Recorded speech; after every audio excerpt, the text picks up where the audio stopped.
guarding the flock, it is a spiritual responsibility, but it also is a practical responsibility also. So to that end, many are looking at enhancing their security protocols because in light of these kinds of situations, you want the people to feel safe when they're worshiping.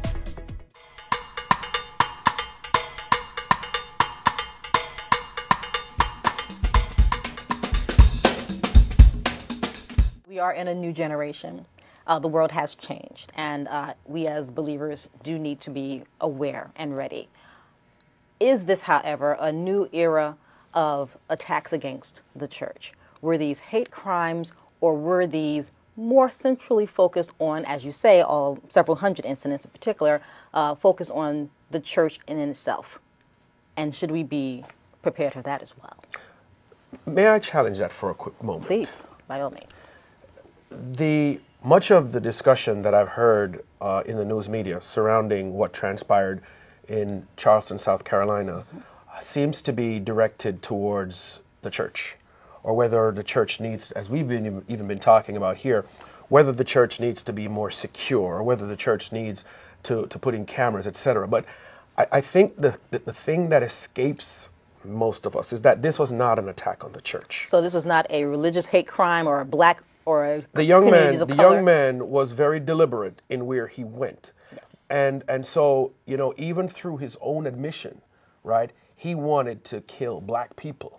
So I think for the church to seemingly assume in general, and I'm not speaking for the church universal, I'm just simply saying for all of us to react as if this was an attack on the church and religious liberty and religious freedom and things of that nature, I think is a little misguided.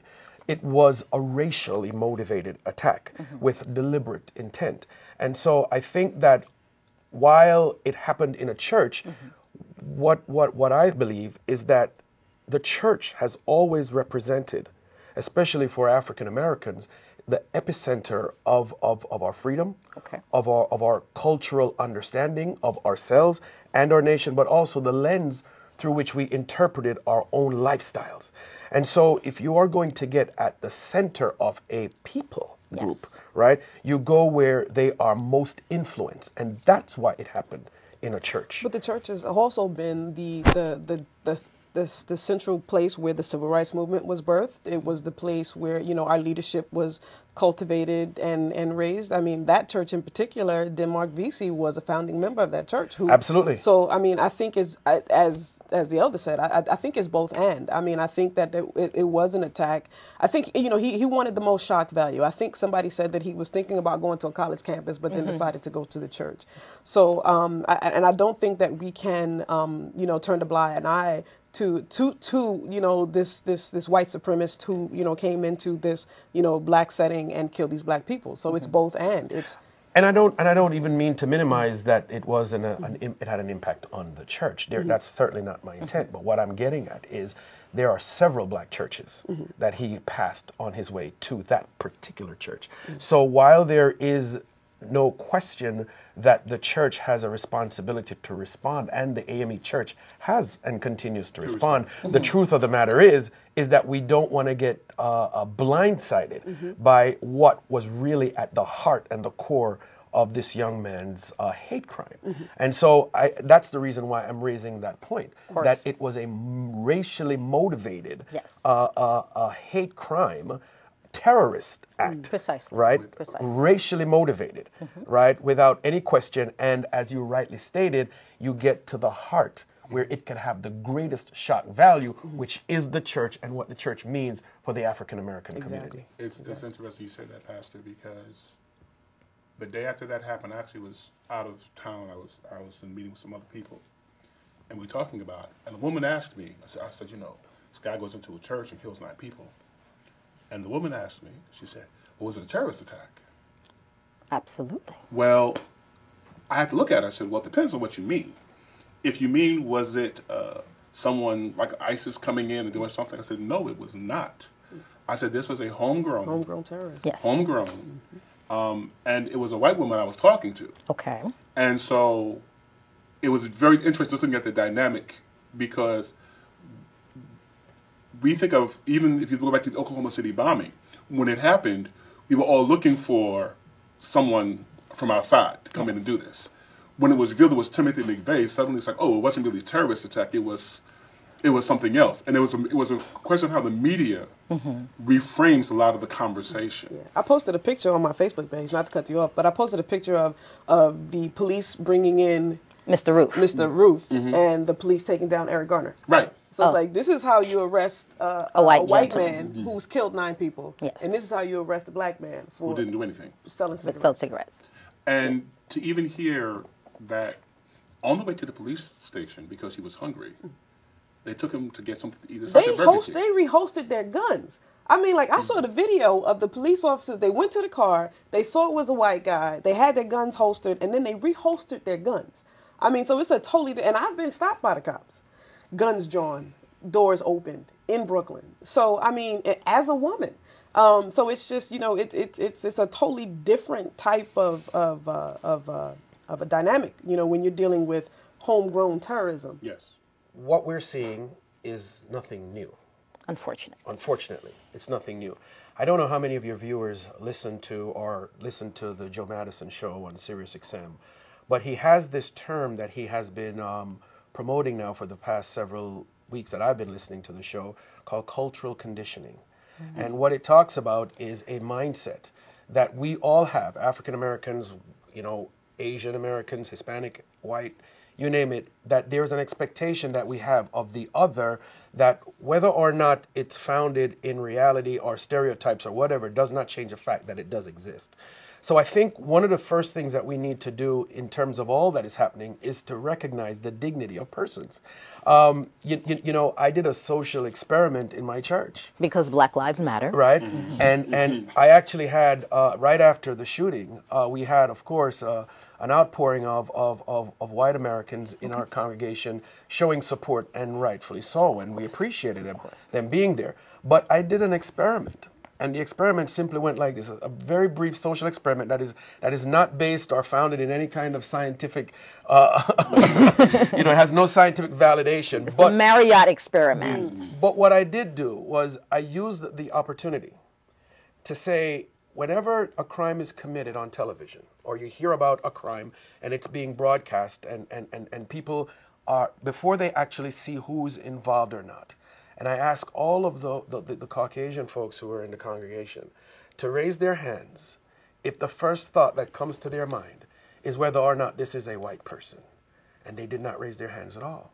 And then when I did asked the same question, right, to the African Americans in the audience, we automatically, without question, the first thought is, I hope, I pray it's not a black person. Right. Now, the reason for me doing the experiment is to demonstrate not just so much that we're different, but that we've been conditioned to assume that we may be doing the thing that is wrong. And as an African American people group, we think in community, right? So when you get a Mike Brown getting shot down in the street, or all of these things happen, we feel it as a collective. Yes. Whereas if something happens to a white person on the street, is shot, whatever, our Caucasian brothers and sisters are not thinking that they've lost another one out of their community. So I think the challenge for us, all of us, has to be, you need to understand the way that I think. Everyone needs to understand the way African Americans think. Everyone needs to understand the way Caucasian Americans think, and recognize that it doesn't mean that I'm racist if I identify you as white, or if I identify you as black. You just need to understand the difference. I think that we have spent the majority of our lives in order to survive having to know how they think.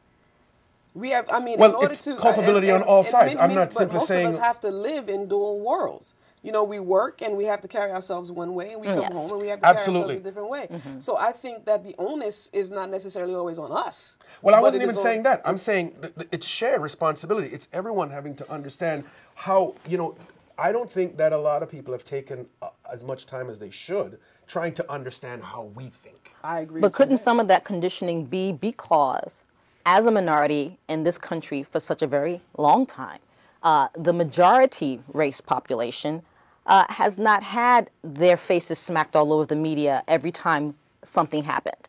when I look at the news media and I see someone is committing a crime, most of the time I do see people of color, even though we are not the majority of people in this country, even the majority of people committing crimes. Exactly. But we are prosecuted differently, treated differently when police officers approach us. And so after a while, everything you're looking at all around you, on the big tube, on the small tube, in the magazines, in print, in person, is always us. Wouldn't you eventually become conditioned to wonder if we're not always the ones committing the crime? And when we kill each other, we are prosecuted. We are arrested, and we're going through the system. When they kill us, they're given a pension. Evening, I did want to ask our panelists what their thoughts were about the Rachel Dolezal resignation from the NAACP. You've referenced earlier that we are a bit too disjointed, that there really is no sound leadership within the black community or even the black church when it comes to matters of racial justice. And yet here we had a leader of the NAACP who was not really akin to the cause in that she lied about her ethnicity. Does it help when people of other colors, Caucasians, Asians, Latinos, come together as a community to fight racial injustice? Or does it hurt us when they lie about who they really are? Well, as preparing for this show, I looked at the history of the NAACP, and it was actually started by white people who were related to abolitionists, who were descended from abolitionists that wanted to help, and they began to bring in People of color. Right. And amongst them was Dr. W.E.B. Du Bois. Precisely. So my issue is not, and if you look at even the civil rights movement under Dr. King, there were a lot of white people Absolutely. who were very much in the forefront of it. That lost their lives because They lost of their it. lives Exactly. because King understood that the justice issue was not just a racial issue; it was also a financial issue, and so he was about trying to promote justice for all. Precisely. My issue with this woman was not that she was white; it's that she lied. You know, why do you need to lie to rise to the level of an organization? A part of the issue I think that we're having right now in our country is there is a lack of trust in leadership. So did that reinforce the lack of trust? It definitely, Or rally us together? For many, I think for many of the, especially the younger generation, they don't know the NAACP, they don't know its history, they don't know its legacy. And for them, what happened with her moves them even further to the point of we don't need to listen to you. Because if your president can't even admit to who she is and what she is, then why do we need your help? And I think that's how a lot of our younger people especially are going to look at this right now. Reverend Counsel, what are your thoughts on the matter? I think I agree that we didn't have a problem with Rachel until she lied. We were cool with Rachel being involved in the organization, and I think that her lying speaks to a deeper issue within herself personally. But speaking to the disjointedness or the disconnect between young people and our organizations, they don't seem to have the same amount of relevance to young people. And we've got to do something about that. We are so disconnected from our history, from our culture. We've so assimilated into society. We've become consumeristic, and we get hype when things initially happen. Like when Eric Garner and Mike Brown and the young man in Ohio, when all of these kids, you see all of these uprisings and you understand the emotional response. But when it comes to something that's sustainable, we don't see those things, and that's what we need to work on, a sustainable plan. Reverend Marriott, would you be okay if the president of the NAACP in Mount Vernon was a person of Caucasian background? Of course. I wouldn't have any issues with that at all, for the simple reason that the NAACP is not about the ethnicity of any one person. It's about what the organization stands for and represents. The truth of the matter is, the way I feel about the Rachel Dolezal thing is that she's an opportunist, like many other people are, and they see opportunities and they take advantage of them. That's the end of it. Now, you did ask a very interesting question, and that was, did it help us or hurt us? And I latched on to the us part of it, right? And of your question, and the reason Meaning why, people of African descent. right, the us, because as we were talking about even earlier, what a lot of folks need to understand is, and I think is the biggest danger that we have to the African American community, is the loss of our community, right? We've always been a communal people. There is nothing, we can easily refer to times where if one kid did something wrong on the block, the entire neighborhood knew about it, and you know, you would get a whooping by the time you got from your neighbor's house to yours. You know, I mean, I'm not necessarily Yeah, yeah. endorsing No. you know, abuse of children in any way, but what I am saying is that we have allowed ourselves as a people to lose sight of our community and our communal support for materialism, individualism, which are all value systems for the others, for others. And I think that is even worse, a worse disaster that we're facing as a people than anything else. We need to get back to community. I need to be able to look at you and say, you are my sister. Yes. I love you and I need you. I need to be able to look at you and say the very same thing and actually mean it. And it not be where I'm trying to figure out how can I get one up on you, which is a mindset and a mentality that has not been our mantra. The truth of the matter is the big problem I think also that we're facing, and obviously there are many, right, is we don't have a galvanizing theme that unites us anymore. When you look at the civil rights era, we all had in common the fact that we were just all under this massive cloud of injustice to all, And that was all the of us. whole And diaspora. it did not matter whether or not you were Jamaican, Haitian, it did not matter. Now, what we have is we don't have that same dynamic because we've got black millionaires, we don't have the same concerns anymore. And so the reason why we can't find or we don't see an emergent black leader is because what are you going to lead is the question. And why? If we don't know what we're leading, I mean, we can have incidents of racial disharmony, we can have incidents of police brutality, we can have incidents, but the truth of the matter is that until we all feel that that is something that affects our entire community and not just segments of our community, what is there? We are not going to see any kind of movement that's going to be anything other than a moment in time. Well, it's interesting that you mentioned that because the church was also born of struggle. When the leader was killed, and then you had the day of Pentecost, and then the church began. There has to be something that unites us in a way that nothing else can. And the beauty and the thing that I'm most excited about is that for the church, we are united around this one person called Jesus Christ. Yes. I would hope we so. are united around Jesus Christ. So, as you mentioned before, Yes. you know, he died for the church, not the black church. The whole white church. He really died for the red church. Myriad of colors. Right? Under the blood. Under There the you go, blood. there you go, there you go. That's what Under I the blood said. of Jesus. Okay, Under well, the blood of Jesus. that's certainly incumbent upon us to remember and to embrace. Pastor Marriott, Reverend Counsel Elder Allen, I thank you all for your time today. And I thank you all for tuning in to watch another episode of Rehobeth for You. See you next time.